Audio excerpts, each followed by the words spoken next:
Hello, kia ora, and a very warm welcome to you all. Thank you for joining us for today's Infrastructure Sustainability Council update webinar. I'd like to commence by acknowledging the traditional custodians and owners of the lands on which we are meeting, wherever that may be for you today, and to pay my respects to elders past and present. And to our colleagues joining us in New Zealand, tēnā koutou, tēnā koutou, tēnā koutou katoa. In our webinar today, we'll be hearing from a number of key people from across the ISC team. We'll turn to the agenda and I'll just take you through who those will be. So firstly, we'll be hearing from our CEO, Toby Kent, moving on to an introduction to our new Executive Director of Stakeholder Services, and that is Emma Drummond. Next, I'll take you through a few pieces around membership, iSupply and our partnerships before handing the reins over to Chris Fumberger, the Executive Director of Product Solutions. We'll then hear from our policy and advocacy space. Emma will be taking us through those pieces, and then on to our learning and capability areas to hear a bit of an update on new products there before touching on our events program and some exciting developments in that space.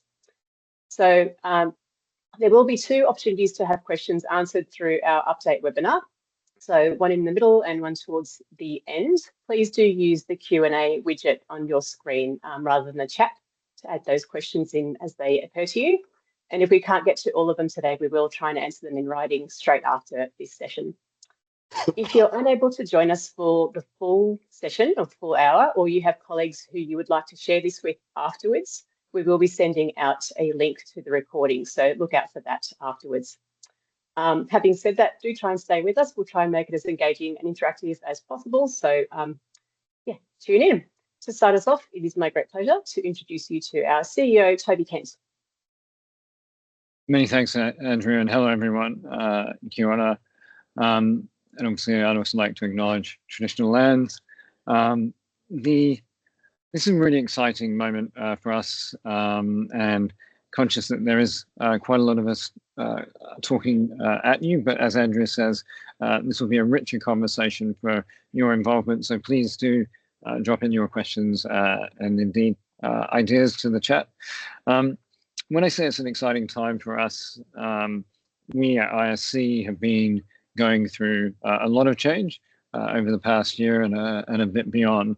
And as we come to you at the end of this financial year and looking ahead to the next, we're really pleased that we've been able to record positive financial results for the past 6 months. And importantly, as part of that, we've got some really fundamental new leaders in the business who will be talking to you today. So Chris, our Executive Director of Product Solutions, has been with us about a year, really done a marvelous job in firming up a lot of our offerings in that space, with more yet to come. And in the same way, Emma Drummond has joined much more recently, barely a week ago.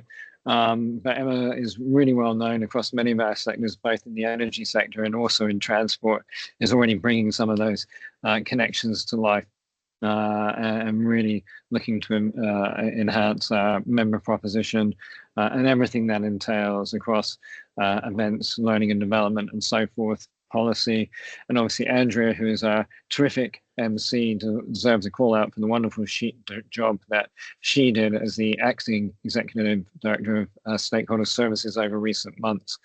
So I'm not going to try to steal any of their thunder because again, between Chris and Gavin, Chris and Emma, you will also hear from Gavin and Annie talking about learning and development and policy, although Emma's taking Annie's role today. So yeah, really just a huge thanks for your ongoing interest in the ISC. We're really pleased with how we're re-establishing in the market and on Riley, and now's the time to hear from those doing the real work on all that. So Andrea, back to you to take us and keep guiding us. Thank you.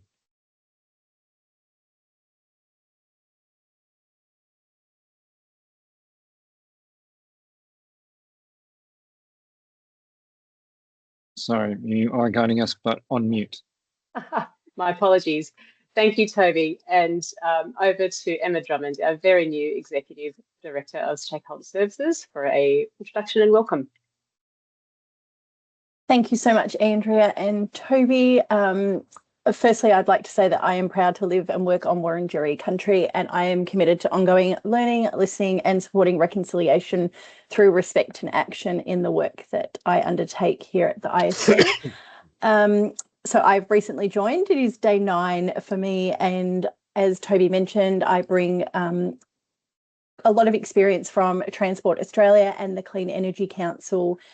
Those of you who may know me from those organisations and I've worked with, you would know that I am extremely passionate about member engagement and stakeholder collaboration. And that is one of the big drivers that you're going to see through me and the rest of the team. We're really going to look at how we collaborate with you and create value through you as our industry connections.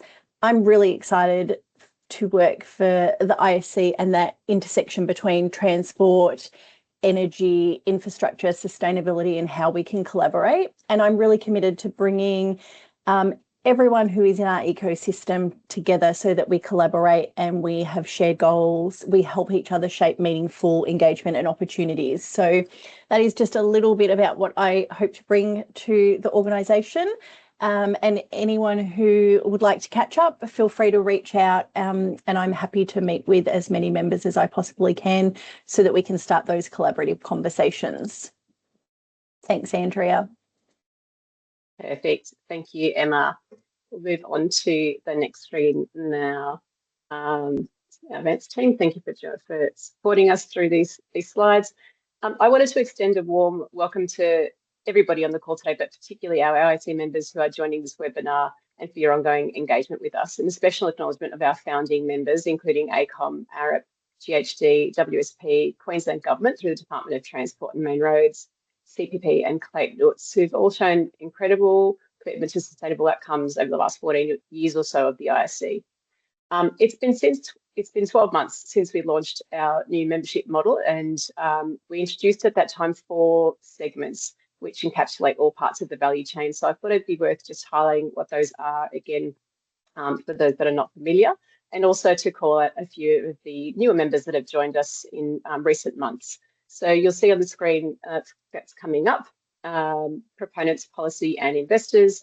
So in that category, you'll see 4 new members who are asset owners and developers that have joined us in recent months, including Energy Coast, City of Stirling, a local government association there, Sunshine Coast Airport, and of course, Hydrostore.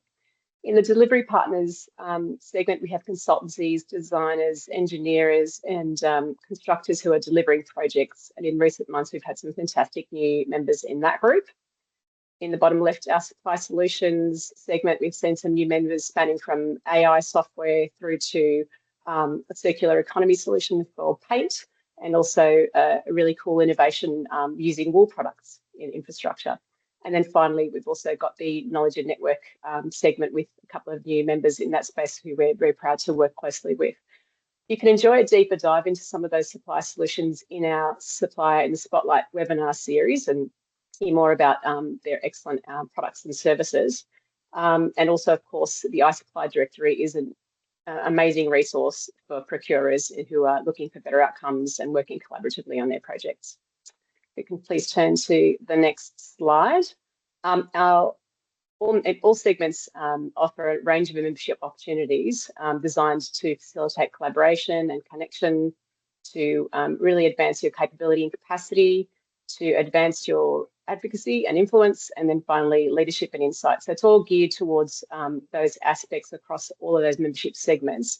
And across this webinar, you'll see in the bottom right corner of most slides, a call out of some of those opportunities as that members are able to engage with.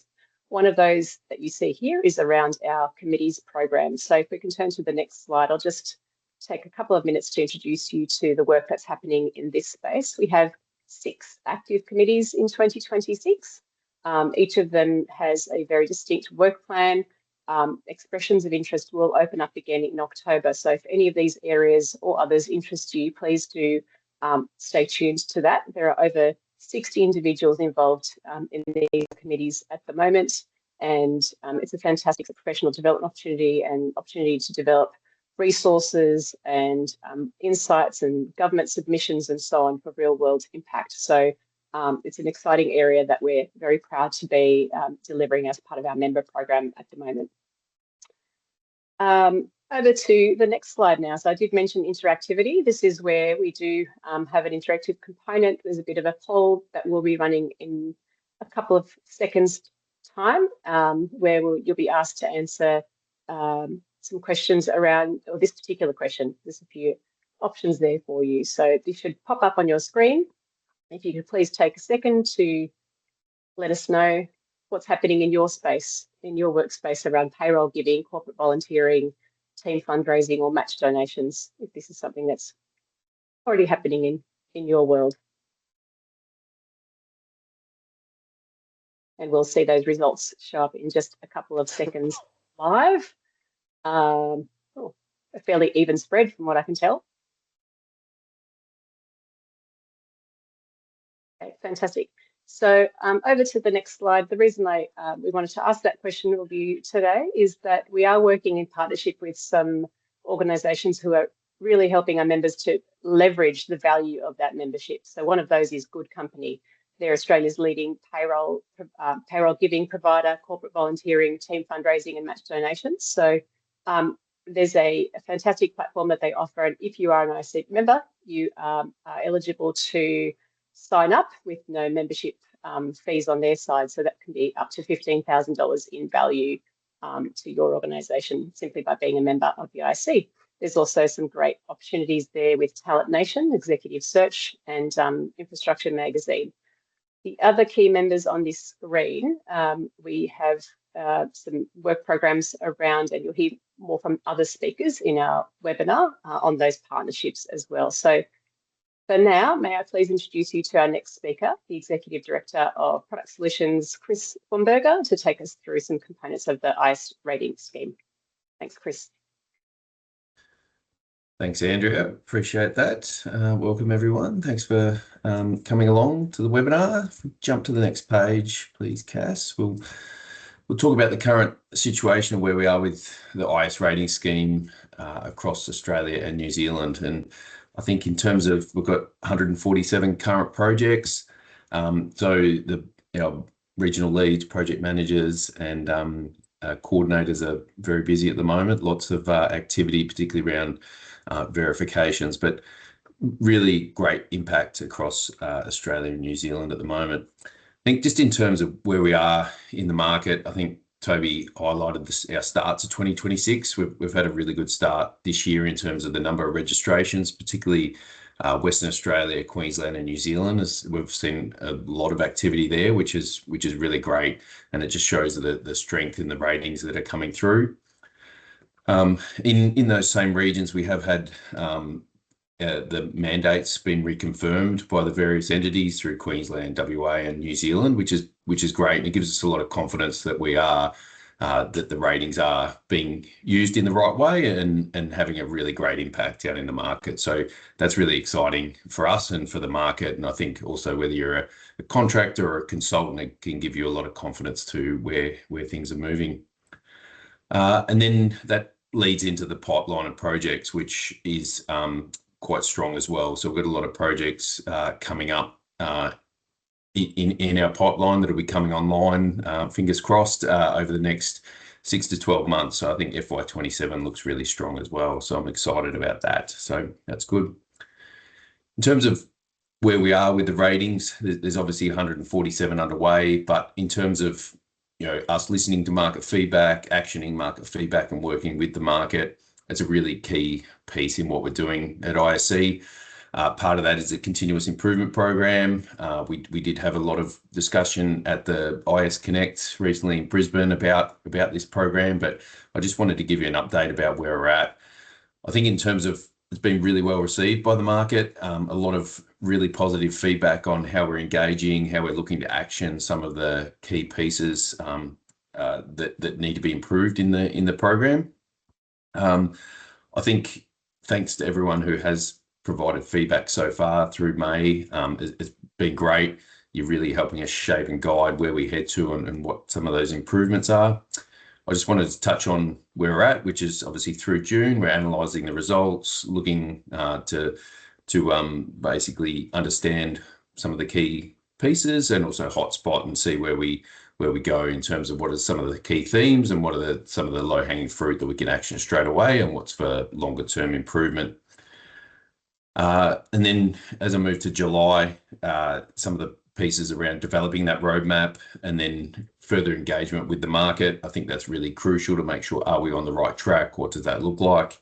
And then through August, publishing the roadmap and starting that program of what are the low-hanging fruit right through to, over the next 2 to 3 years, where are we moving? What does that look like?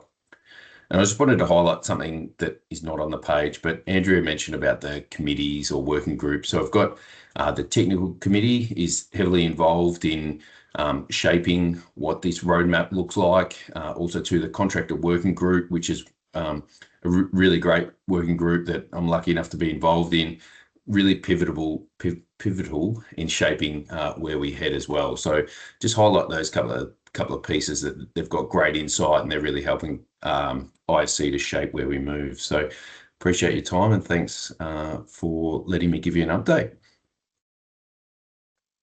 Thank you, Chris. We move now into, again, another interactive part of our session today. We did invite you earlier to submit any questions that you might have on the first couple of speakers into the Q&A widget. Please don't use the chat if you can. And there is one there. I think I will pass this first one over to Chris to answer. And the question is from Melinda Coles. Can we have a list of the government mandates, please? Yeah, and like I mentioned, we have been revising, reviewing those. They remain largely unchanged. I think the biggest change has been the value of the mandates have basically lifted a little bit in a couple of states. So yeah, we can publish those and provide those to the market. I think that gives you a lot of more certainty and context as well. So happy to do that. Great, thank you. Doesn't look like there are any others at the moment in the Q&A, so we can move on and we'll take them. There will be another opportunity later in the session, so if something occurs to you, please do pop it in there. We'll now move back to Emma, who is going to step in for our policy and advocacy lead in taking us through some aspects of that part of the work ISC is driving. So back over to you, Emma. Thank you. Thanks, Andrea. Cass, if we can go to the next slide.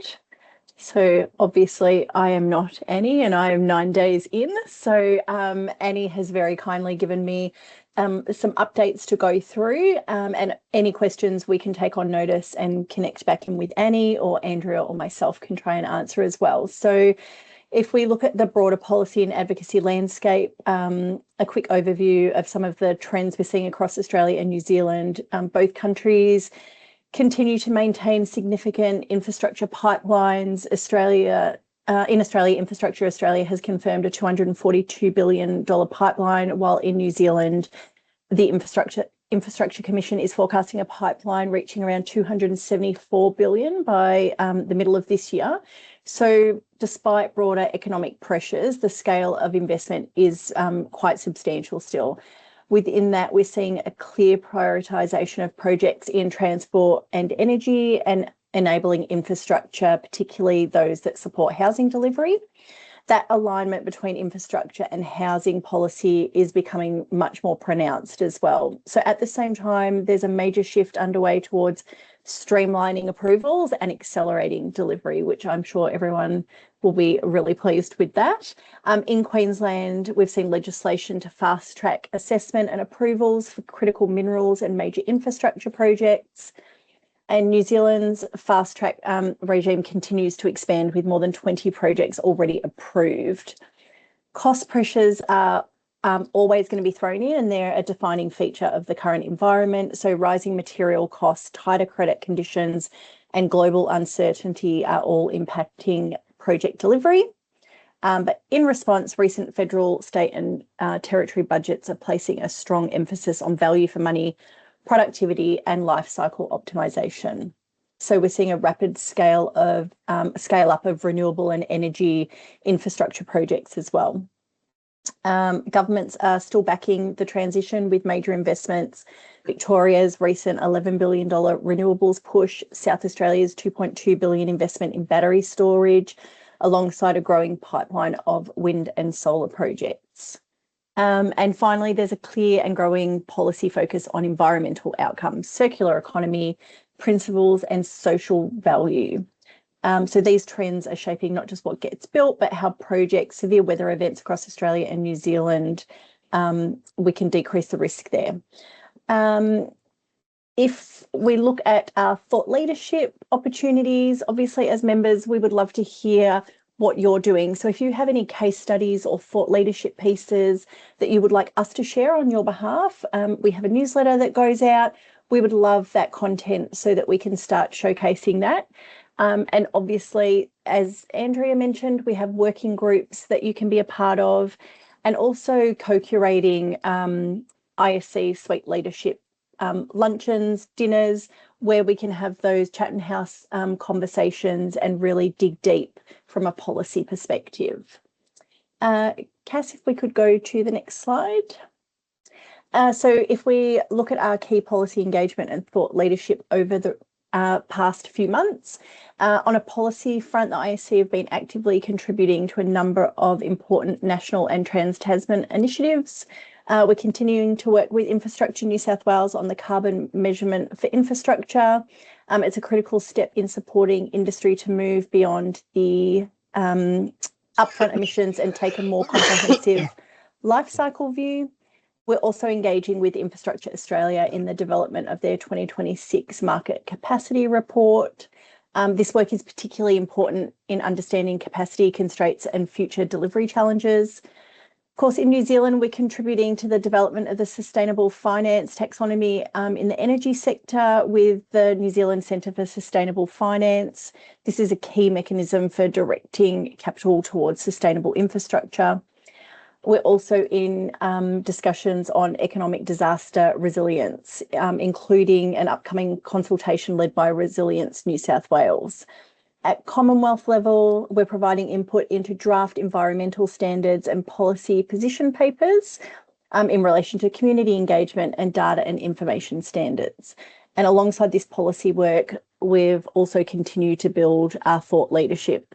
So one of our recent papers developed in partnership with Connell Griffin looks at transforming infrastructure delivery through sustainable procurement reform.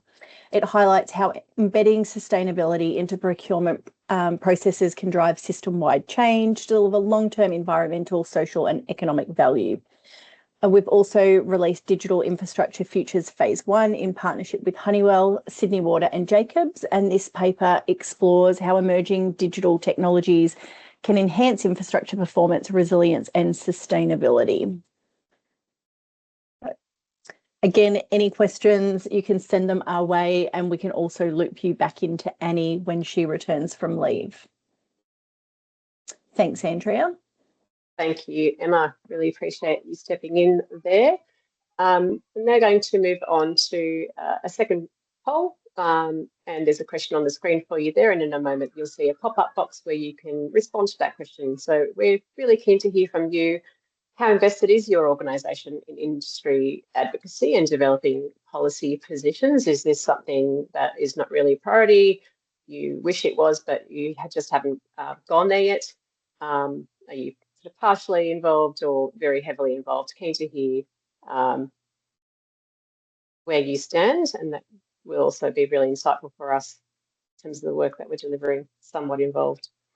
It seems to be the predominant response. Excellent. Well, it's our great pleasure to be investing on your behalf in this space. So please do engage with us, and whether that be at a low level where you're telling us what's important to you through the various avenues we provide, or actually jumping in and being part of submissions, committees and so on. There are great opportunities there for us to work collaboratively in this space.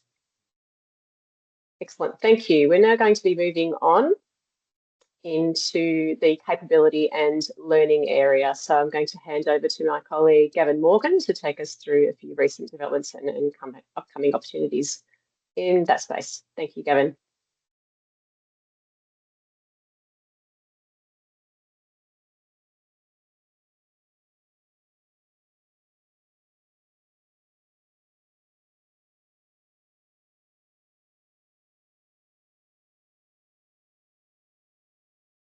think you may be having trouble coming off mute.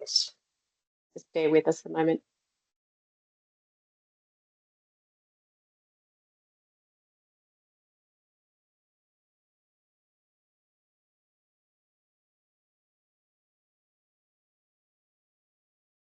Sorry, everybody. Say something, Gavin, because I think you've got two different mute functions. So just try it. All right, let's try that. Sorry, There we go. I didn't have the opportunity to unmute myself, and it's just appeared. Thank you, Andrea. Lots happening in the learning and capability space in FY26. If we can just move to the next slide, please, Cass.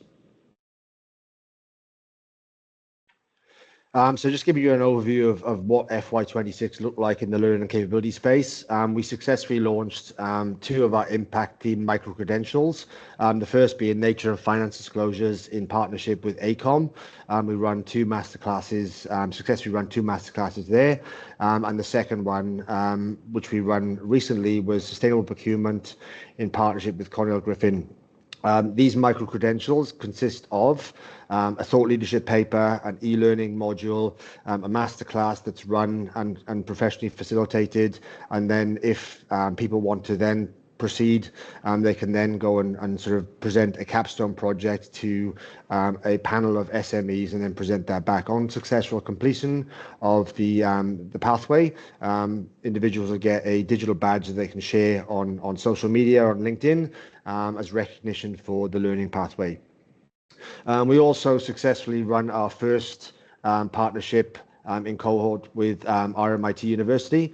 There were 20 graduates that actually successfully completed their academic qualification in Masters of Project Management and also attained their ISAP accreditation in conjunction with that. And as you can see in the bottom right hand corner, there's the first cohort. Toby presented their ISAP certificates to the cohort, and one particular person in that cohort actually provided some feedback that having the ISAP accreditation actually really did help with regards to a job interview that they had, because the employer was particularly interested in the ISAP accreditation.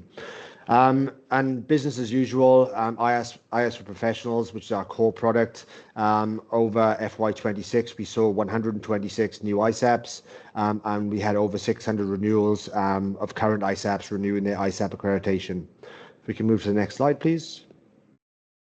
So a bit of a teaser for what's happening in FY27. We are continuing to talk to a lot of academic institutions around how we can partner with them and sort of co-partner with our current ISAP offering and our current learning offering, and sort of build some strong relationships with those universities. We are once again delivering our ISAP training with RMIT for their postgrad property construction and project management program. So that's happening. We are running two further masterclasses for our micro-credentials in FY27. So we've got the Nature and Finance Disclosures masterclass on the 25th of this year, and we've got Sustainable Procurement on the 17th of September. Also this year, and registrations are available if you go into Infrastructure Sustainability Council website under learning, and the registrations are open today. And going forward, we will continue to offer our monthly ISAP accreditation, and the renewal exam is currently under construction, and the new 2027 ISAP renewal exam will be available from the 1st of July, ready for those that want to renew the ISAP accreditation and do the new exam. And just finally from me, we've talked about committees previously. There is one further committee that we'll be taking expressions of interest for. I will be looking to launch the capability committee in the next month or so, where we're sort of obviously as a conglomerate we'll look at how we shape capability in infrastructure sustainability with input from all our partners. Thank you.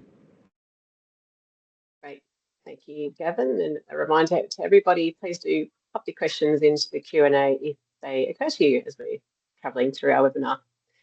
Before I hand over back to Emma to take us through her vision and plans for future events at the ISC, I'd now like to just take a couple of minutes to offer a quick review of some recent activity we've done in this space, especially for those that weren't able to travel and join us in person at our recent conferences. In March, we welcomed, if we can go to the next slide, please, Cass. In March, we welcomed our Aotearoa members and community of practice to the New Zealand Connect event, which was hosted in Wellington for the first time. We had the Honourable Chris Bishop, Minister for Infrastructure, open the event, and we were delighted to also have Jeff Cooper, the CEO of the New Zealand Infrastructure Commission, and Vicky Watson, CEO of the Aotearoa Circle, who were each respectively speaking to the National Infrastructure Plan and the Natural Infrastructure Plan for New Zealand at that event. We also visited the Wellington Port and the ISC award-winning Te Aratupua project for some fascinating first-hand perspectives on and seeing sustainability in action in the real world. And then we also recognised at the evening function some of the fantastic New Zealand projects that have recently been certified. Over to Australia now. So earlier this month, on this slide, you'll see we welcomed our stakeholders and community of practice from across Australia and New Zealand at the annual ISC Connect conference, which was held in Brisbane. And at this event, we heard from over 100 subject matter experts over 3 days of events. Matt Keane, the chair of the Climate Change Authority, set the tone for the event as our opening keynote, and we concluded with a robust discussion around the economic benefits of sustainability across resource efficiency, productivity, and innovation and more. And that's continuing to be a hot topic as we continue to see across all of our conversations. If you were unable to join us for that event, recordings of the sessions will be available for purchase soon from mid-July. So please stay tuned to your inbox for that announcement and that opportunity. It was incredible to be able to celebrate at the ISC Awards Gala dinner as well, where we recognised outstanding contributions from across the infrastructure lifecycle, from policy and investment, leadership to delivery, innovation, and also individual impact. So it really highlighted the breadth of commitment to sustainability in our sector. So in addition to the winners that you're seeing on the screen, there were quite a number of highly commended individuals, projects and organisations as well. And we had over 100 submissions this year, which is a record for us here at the ISC. Competition was stiff and I did not envy our judges, but congratulations again to all of the finalists that joined us. I'll now hand you over to Emma for the final stage of our webinar to take you through some of the ideas and vision for the event space. She's been in the hot seat for less than 2 weeks, but already is seeing lots of activity in this space. So over to you, Emma. Thank you. Thanks again, Andrea. So as Andrea mentioned, we've wrapped up the fin year for our calendar of events, and we're looking at how we can freshen things up as we move into calendar 26-27. So looking at, a calendar of events that increases networking opportunities, thought leadership forums and industry discussions, creating more opportunities for members to engage with one another. We all love to network and we all love to get around each other. So more opportunities there, but also ensuring that the ecosystem of our membership voices are always heard and at the centre of our engagement. So we're going to work really closely with our members to look at what topics matter most, who you would like to hear from, what industry challenges and opportunities should be explored by the ISC, and how we can deliver greater value through our events, engagement and collaboration, including with Gavin and his team around learning and development and training. So there'll be expanded opportunities for project showcases, roundtables, webinars, and interactive discussions. We'll be strengthening our collaboration across the infrastructure ecosystem. So broadening our conversations to also include energy, water, waste, and the circular economy, potentially even defence and emerging industries. We really want to start showcasing innovation and best practice from our members, and that's really important from a content perspective. Looking to create a more dynamic, relevant and engaging program that reflects the needs and the aspirations of our members. I think the team here at the ISC have probably heard me use the word aspirational a lot in the last 9 days. And I am a big believer in having huge aspirations about how we connect. So we want to build a stronger platform for collective action as well. We can foster a renewed sense of energy and collaboration as we work together to deliver better outcomes for the ISC community and, of course, the environment and future generations. So we're just finalising the dates now, but we will be kicking off with Perth, Auckland, Sydney, Melbourne and Brisbane with a sustainable communities program, which we're really excited to launch in the next week or two. So stay tuned. But anyone who wants to chat with me about what you would like to see from a member perspective as well, again, please reach out, because collaboration is key when we're delivering content back to the membership. And the more collaboration we have, the more engaged it will be. And of course, the better the networking opportunities. Thanks, Andrea. Excellent. Thank you, Emma.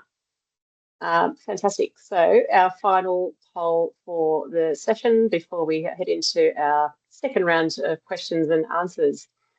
You'll see on your screen in just a second, how often do you listen to podcasts to expand your industry knowledge and capability? I don't know about you, but I'm a very busy person, so I like learning on the fly. So please pop your answers in there. And we'll see what that looks like.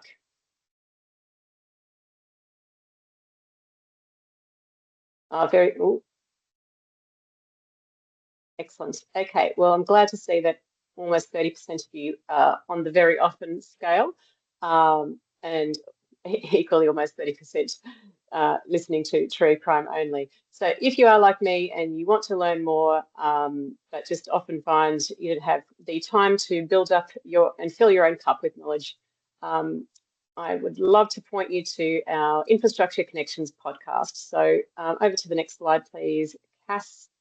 We have Steph Scott, our host extraordinaire of the Infrastructure Connections podcast, some fantastic speakers from across the sector on some really interesting topics. So it's always good to hear about things in a conversational way. You cut straight to the gist, and I highly recommend that you tune into the Infrastructure Connections podcast. We've had some speakers from New Zealand and from Australia in recent times that are very much worth listening to.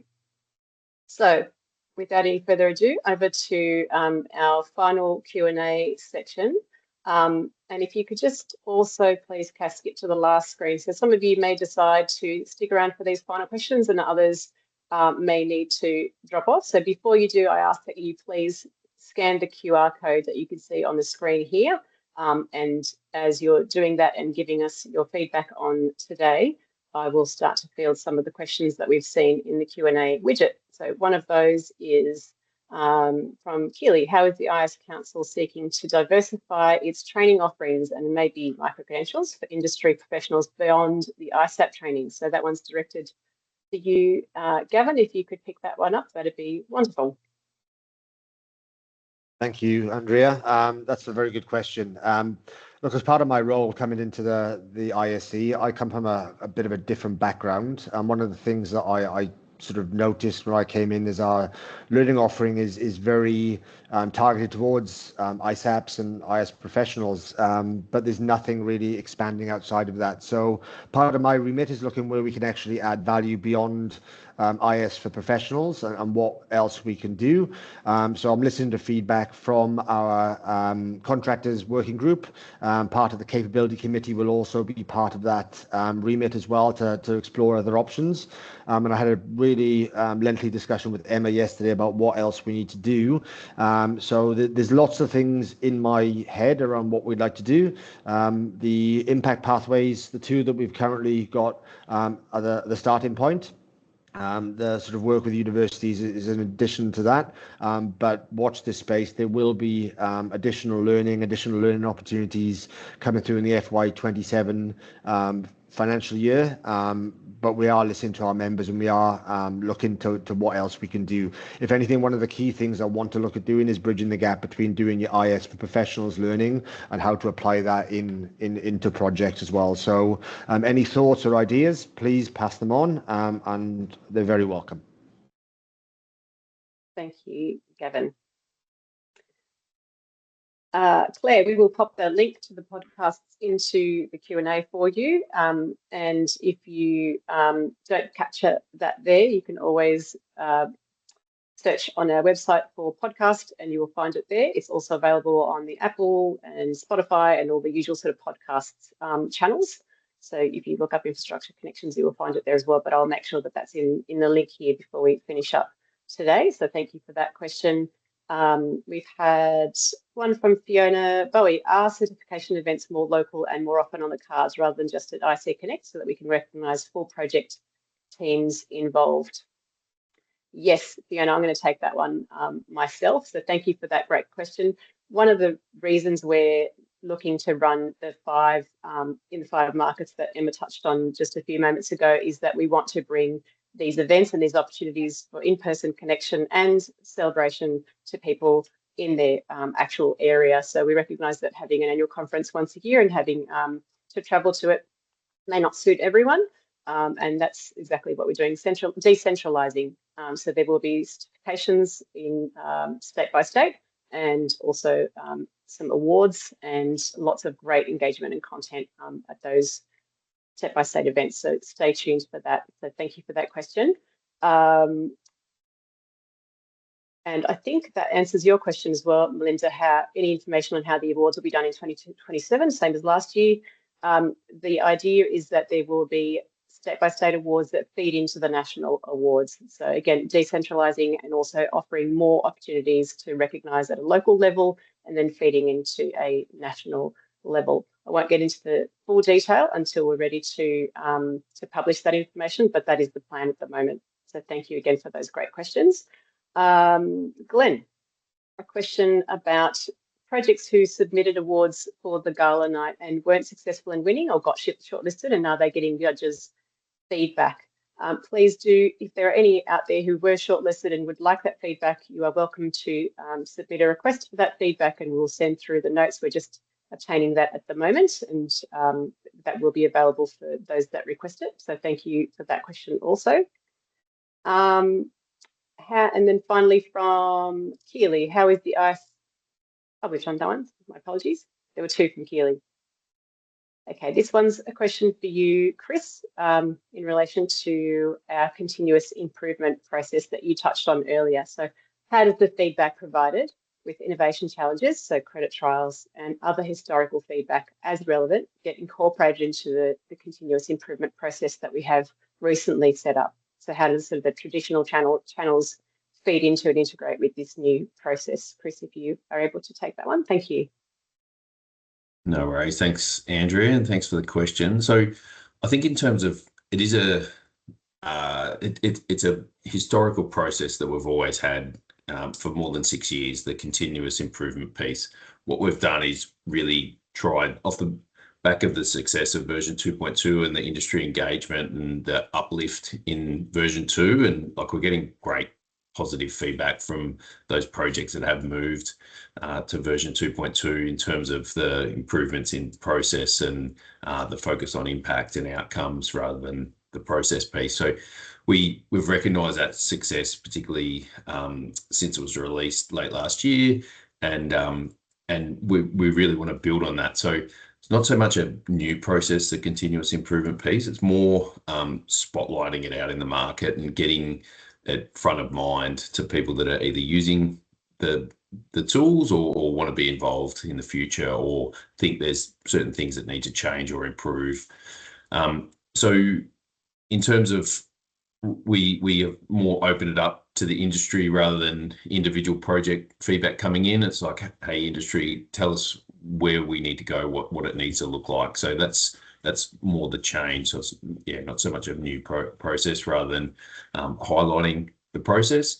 In terms of the historical pieces, whether it's innovation challenges or whether it's various pieces of feedback we've got through various projects, We did a lot of that work through version 2.2, taking that on board. There was still a backlog of that information that either wasn't deemed necessary to take on board or something for later. So that is part of the process. So we are looking at some of those historical pieces, adding it to what's coming in now and making sure that we do hotspot and identify where some of those key themes are. So we're very much taking that on board and trying to, I suppose, identify where the biggest problem areas are, but also to some of the ones that will give us, some of those quick wins, but also to build us up over time, over the next 1, 2, 3 years to improve things. So, in terms of answering your question, the historical pieces are being taken on board, and that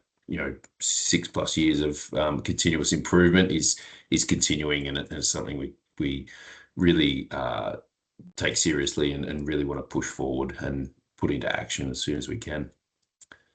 Thanks, Andrea. Thank you. Please do pop any final questions into the widget. There's one more here for you, Chris, from Melinda at the Australian Steel Institute. So wanting to know if we have figures to hand on what proportion of the 242 billion that's scheduled for the Queensland Olympics is part of that Olympics pipeline, and is the ISC playing a role with the Olympics?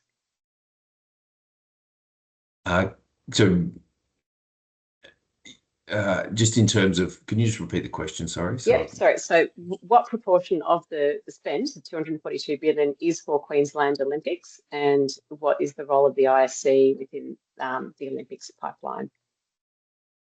Yeah, so I think this was a hot topic at our Brisbane conference, and we did have a couple of sessions on this. There was one that was very much focusing on Brisbane and Queensland, and then the economic imperative session spoke about this a lot. About there was a bit of discussion around, well, there is, and it depends how you cut it up, but in terms of the venues, there's somewhere between 10, 12, 14 billion, depends who's counting it and how, which is significant.